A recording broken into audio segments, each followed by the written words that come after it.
తాకట్టులో ఉన్న బంగారాన్ని విడిపించి ఆ రోజు ఆన్లైన్ ధరకే కొంటుంది కొమ్మూరి గోల్డ్. నమస్తే, వెల్కమ్ టు సుమన్ టీవీ. నేను మీ కృష్ణవేణి. మన సనాతన ధర్మంలో ప్రతి పండుగకు ఒక ప్రాముఖ్యత ఉంటుంది, పాటించవలసిన ఆచారాలు నియమాలు ఉంటాయి. ఎందుకంటే మన ధర్మం ఎప్పుడూ కూడా ఏదో పాటించాలి అని మూఢంగా చెప్పే ధర్మం కాదు. కాలంతో పాటుగా దానికి ఒక లింక్ ఉంటుంది, సైన్స్ దాగుంటుంది. ముఖ్యంగా ఏకాదశి, తొలి ఏకాదశి అనగానే ఆ రోజు నుంచి ఇక పండుగలు ప్రారంభం మనకు. మరి అటువంటి తొలి ఏకాదశిన ఎటువంటి నియమాలు పాటించాలి, ఎలా ఆచరించాలి, ఈ విషయాలన్నీ మనకు తెలియజేయడానికి మనతో పాటు ఉన్నారు ప్రముఖ ఆధ్యాత్మికవేత్త ఆచార్య కాకునూరి సూర్యనారాయణమూర్తి గారు ఉన్నారు. గురుగారితో మాట్లాడదాం. గురుగారు నమస్కారం. నమస్కారం అమ్మా.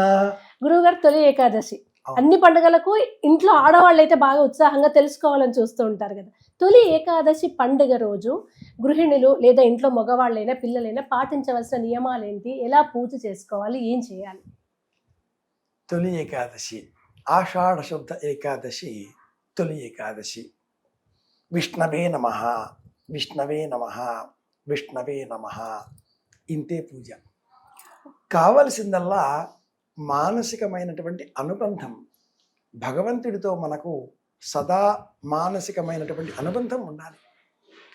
భౌతికంగా కూడా లోకాచారాన్ని అనుసరించి పాటించే విధానాలు ఉన్నాయి కాబట్టి వాటిల్లో ఆషాఢ శుద్ధ ఏకాదశిని మనం తొలి ఏకాదశి అంటున్నాం. ఒక సంవత్సర కాలంలో వచ్చే ఏకాదశులు 24. అధిక మాసం వస్తే ఇంకొక 2, ప్రతి 3 ఏళ్లకు ఒకసారి వస్తూ ఉంటాయి. ఈ 24 ఏకాదశులలో ఒక్కొక్క ఏకాదశికి ఒక్కొక్క ప్రత్యేకత. పద్మపురాణం ఈ అన్ని ఏకాదశుల గురించి వివరిస్తే భవిష్యోత్తర పురాణం ప్రత్యేకంగా మనకు ఈ తొలి ఏకాదశి ఈ ప్రత్యేకతను చెబుతుంది. ఈ తొలి ఏకాదశికి ఎందుకింత ప్రత్యేకత? చాలా మందికి తెలియని విషయం ఏంటంటే ఈ తొలి ఏకాదశికి మహా ఏకాదశి అన్న పేరు కూడా ఉంది. పండుగలలో శివరాత్రికి మాత్రమే మహా అన్న పదం ఉంటుంది. దేవతలలో కూడా శివుడికి మాత్రమే మహా అన్న పదాన్ని మనం చెబుతూ ఉంటాం. ఈ ఏకాదశి మహా ఏకాదశి. దేవశయని ఏకాదశి అని మరో పేరు కూడా ఉంది. విష్ణువు నిద్రించడానికి ఉపక్రమిస్తాడు అని మన వాళ్ళు చెప్తూ ఉంటారు. విష్ణువు నిద్రించడం ఏమిటి? దేవుడు నిద్రపోతాడా? అదేం కదా అంటే పగటి కాలం ఇక పెరుగుతుంది, ఆరంభం అవుతుంది. దక్షిణాయన పుణ్యకాలం ప్రారంభం కావడంతో పగలు తక్కువ, రాత్రి ఎక్కువ. ఇది మార్పు ఒకటి. రెండవ మార్పు ఏమిటి అంటే దేవతలకు సంబంధించి ఇక అంతా రాత్రి కాలం కాబట్టి పుణ్య బలాన్ని పెంచుకునేటటువంటి కాలం. కాలంలో వచ్చే 6 నెలల విభాగంలో ఉత్తరాయణం, దక్షిణాయనం అన్నప్పుడు ఉత్తరాయణ కాలం అంతా కూడా శుభకర్మలు, శాంతి, పౌష్టిక కర్మలు ఆచరిస్తే దక్షిణాయనంలో మనం పుణ్యకర్మలను, పుణ్య బలాన్ని పెంచే కర్మలను ఆచరించాలి. ఈ దక్షిణాయనంలో వచ్చేటటువంటి మొదటి ఏకాదశి కాబట్టి దీనికి తొలి ఏకాదశి అని పేరు.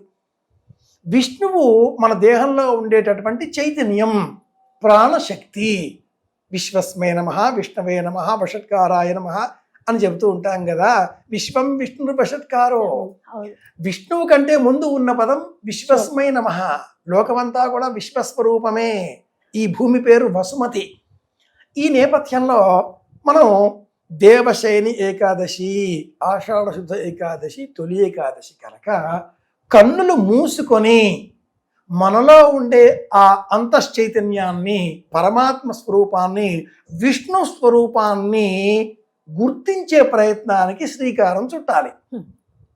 ఇది మొదటి నియమం.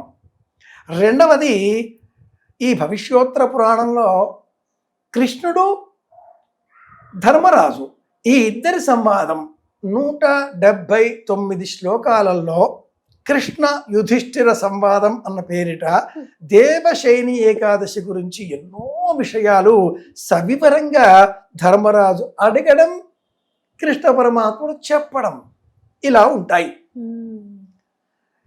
ఈ రోజు నుంచే చాతుర్మాస్య వ్రత దీక్షలు ప్రారంభం చెయ్యాలి. ఆషాఢశుద్ధ ఏకాదశి, కుదరని ఎడల ద్వాదశి, కుదరని ఎడల పౌర్ణిమ, కుదరని ఎడల కృష్ణపక్షంలో వచ్చే అష్టమి, కుదరని ఎడల దక్షిణాయనం పుణ్యకాలం ప్రారంభమయ్యే రోజు, దాంతోపాటుగా కర్కాటక సంక్రమణం రోజు కూడా ప్రారంభం చేసుకోవచ్చు. ఇలా 5 ఏదైనా మనకు అనుకూలమైన రోజున ఈ చాతుర్మాస్య వ్రత దీక్షలు ప్రారంభం చేయాలి.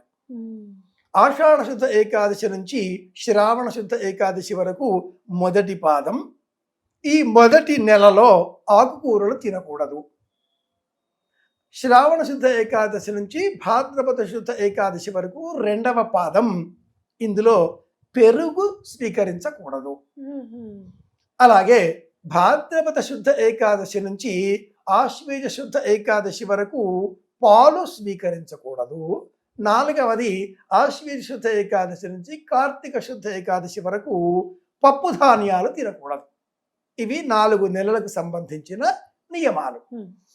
అనేక నియమాలకు ఈ ఆషాఢ శుద్ధ ఏకాదశి ప్రారంభం. ఆహార సంబంధిత నియమాలు ఈ అనేకంలో మొట్టమొదటివి. భర్త భార్య ఇద్దరు ఆనందంగా ఉండాలి. దాంపత్య జీవితం బ్రహ్మాండంగా ఉండాలి. ప్రపంచమంతా కూడా కాలస్వరూపాన్ని సర్పరూపంలో మనం పూజిస్తాం కనుక విష్ణువు ఈ సర్పాన్ని చుట్టవల వేసుకొని పడుకుంటాడు. ఆయన ఆదిశేషుపై పవళించే మహాస్వామి కదా. శిరస్సు పైన కూడా అలా పడగ ఉంటుంది కదా. ఆ సర్పాకారంగా నిద్రించేటటువంటి కుండలిని తత్వాన్ని మేలుకొల్పే ప్రయత్నం చేయడమే తొలి ఏకాదశి నాడు మనం ప్రారంభం చేయాల్సిన పని. అలాగే బ్రహ్మదేవుడు కమలములో కూర్చుని ఉంటాడు. అది శిరస్సు. ఇక్కడ ఆ సహస్రదళ కమలము విచ్చుకొని ఉంటుంది. జ్ఞానం కుండలిని అక్కడికి చేరాలి. మధ్యలో పరమేశ్వరుడు ఆ సర్పమును గళసీమలో అలంకరించుకొని ఉంటాడు. కంఠమును ఆశ్రయించి ఉండేటటువంటి తత్వం. మౌనంగా ఉండాలి. ఆహారం తక్కువగా తినాలి. శిరస్సు పైన కుండలిని శక్తిని ప్రేరేపితం చేసే ఆ సహస్రారం పైన దృష్టిని కేంద్రీకరించాలి. ఆషాఢ శుద్ధ ఏకాదశి మొదలుగా కార్తీక శుద్ధ ఏకాదశి వరకు ఉండే ఈ నియమాలలో నంజు పదార్థాలు, వంకాయ లాంటివి తినకూడదు. భూమిలోన పండేటటువంటి ఆలుగడ్డలు అంటే బంగాళదుంపలు అంటారుగా, వాటిని తినకూడదు. ఉప్పు, నూనె, కారం వీటితో చేసిన పదార్థాలు తినకూడదు. ఒక పూట భోజనం చేయాలి. నేలపైన పడుకోవాలి. అలాగే పవళించి ఉన్న ఆదిశేషువుపై నిద్రించేటటువంటి స్వామి, పాత సంవాహనం చేసే లక్ష్మీదేవి, ఇలాంటి విగ్రహం కానీ చిత్రపటం కానీ సేకరించి ఈ 4 నెలలు కూడా పూజించి కార్తీక శుద్ధ ఏకాదశి తులసి కళ్యాణం చేస్తాంగా, ఆ రోజున ఈ అర్చామూర్తిని కానీ ఆ చిత్రపటాన్ని కానీ బ్రాహ్మణోత్తములకు అర్హులైన వారికి దానంగా ఇవ్వాలి. 4 నెలల దీక్షకు శ్రీకారం కాబట్టి ఇంత గొప్పది తొలి ఏకాదశి అన్నారు. ముఖ్యంగా ఆవు పాలు పిదికేంతసేపు కూడా ఎక్కడ నిలవనటువంటి సన్యాసులు, మతాధికారులు, పీఠాధిపతులు, యతీశ్వరులు, మహాస్వాములు వీళ్ళంతా కూడా సంచారం చేస్తూ ఉండాలి. స్థిరంగా ఉండకూడదు. కానీ ఈ 4 నెలలు తొలి ఏకాదశి కానీ గురు పౌర్ణిమ ఆషాఢ పౌర్ణిమ నాడు కానీ ఒక స్థిరంగా ఒక కుటీరం ఏర్పాటు చేసుకుని, వర్షాకాలం కూడా వస్తుంది కదా, స్థిరంగా ఉండి ధర్మబోధన చేయడం ప్రారంభించాలి. అందుకే తొలి ఏకాదశి. ఈ రోజున కన్నులు మూసుకొని లోన చూడాలి.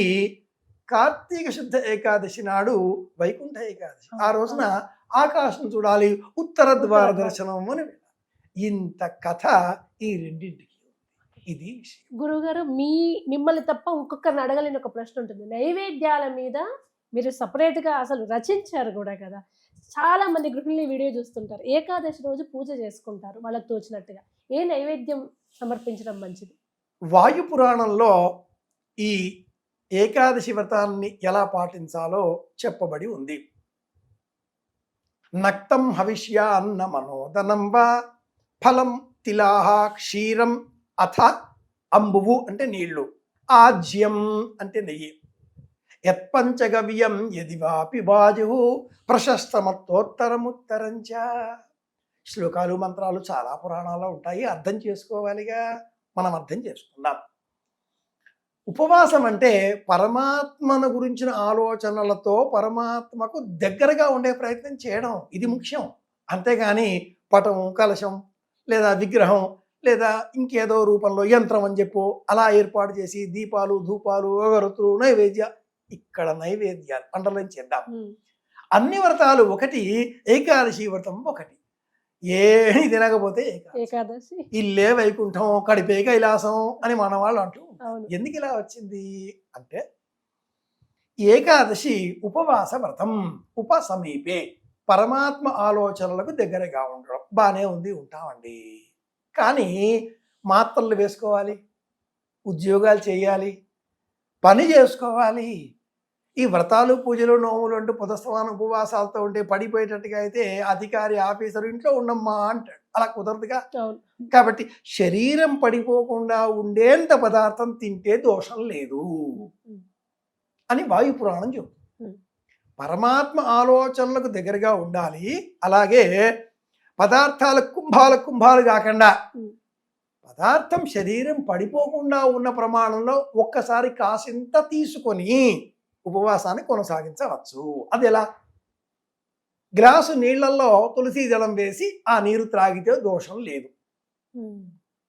అలాగే సత్తుపిండి, జొన్నలను పేలాలుగా చేసి దాన్ని పొడిగా చేస్తే సత్తువ బలాన్ని ఇస్తుంది అంటారు. పేలపిండి అని కొన్ని ప్రాంతాల్లో అంటే తెలంగాణలో సత్తుపిండి అంటారు.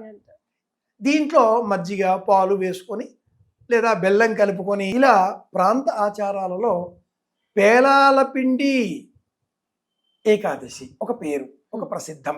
ఈ ఏకాదశి నాడు దంపతులు ఉపవాస వ్రతాన్ని ఒక దీక్షగా స్వీకరించి చాతుర్మాస్య నియమాలకు లోబడి పొట్లకాయ, అనపకాయ ఇవి కూడా తినకూడదు.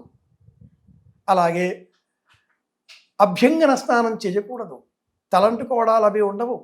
చాలా నియమాలు ఉన్నాయి.